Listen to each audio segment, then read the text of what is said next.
Now, I'm just a humble libtard with a simple college education in which I got perfect grades in microeconomics and macroeconomics and personal finance. Why I'm clearly completely unqualified to have even the most basic opinions on economic and budgetary matters. But I do have some questions that a man of your intense mental prowess I'm hoping can answer for me. Some things about economic performance and welfare recipients. First question is recessions. Are they good for the economy? I thought I heard somewhere that like recessions and depressions were bad, but almost every one of our recessions over the past 100 years has started under Republican leadership. And since Republicans are just so awesome at the economy, recessions must be a good thing. Oh, and the stock market. Of the last 5 presidents who have completed their term, 3 of those 5 presidents were Republicans, and their combined stock market growth during their tenure was 49%, which is somehow better, apparently, than the 371% under Clinton and Obama. Now, I thought that 49% would have been like a lot worse than 371%, but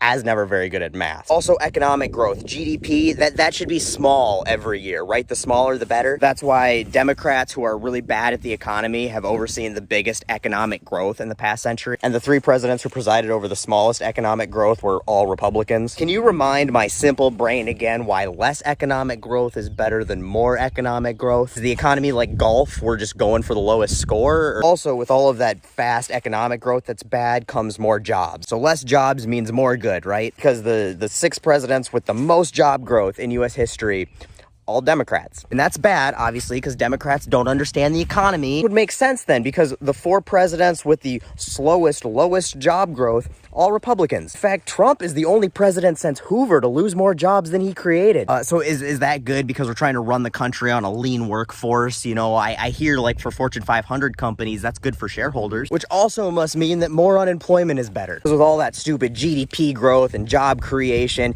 every Democrat in the last century has left office with lower unemployment than they started with. Meanwhile, not a single Republican who has left office with lower unemployment than they started with. But that would actually make sense as to why Republicans keep voting Republican, because they're the biggest welfare recipients, and Republicans make sure that they stay unemployed so they can keep getting those welfare benefits. Because like 40% of welfare recipients are non-college educated whites, almost double the next largest demographic. And 65% of non-college educated whites vote Republican. But when you're at that Trump rally, you look to the person on your left and you look to the person on your right, there's a good chance that all 3 of you are on welfare. And also, Republican states are the biggest welfare recipients. See, out of all 50 states, only 10 pay more in federal taxes than they receive in federal aid. And 8 of those 10, my home state of Minnesota included, are run by Democrats. And 8 of the 10 most federally dependent states are Republican run. Was that why the Republicans are good at the economy? Because they make the Democrats pay all their bills? Wait a minute, there goes my brain not working again. We're supposed to be the welfare queens, right?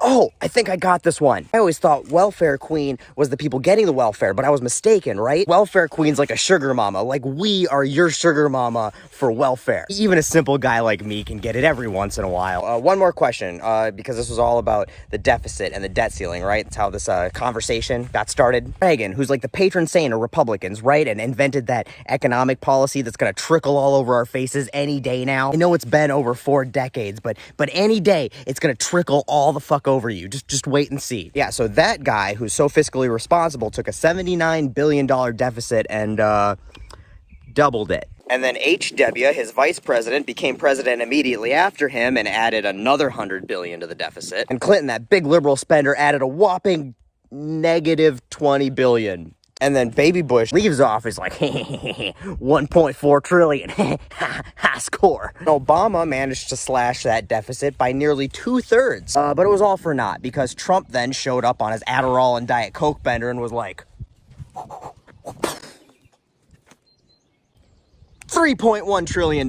Can you comprehend how much a $3.1 trillion budget deficit is? I can't, but I can tell you it's more than any other president ever, even in adjusted dollars. And Biden has already dropped that down to $2.8 trillion. So the trend continues. Anyway, I am just dying for you to explain the economy and the debt to my simple little liberal mind and how Republicans are better for it. And if you can't, because, you know, reality fucking exists, don't worry your pretty little head too much about it. No one has ever expected you to understand the debt or economics or how to read. You just go right ahead and keep collecting those welfare benefits. All of us in the blue states will keep paying for them.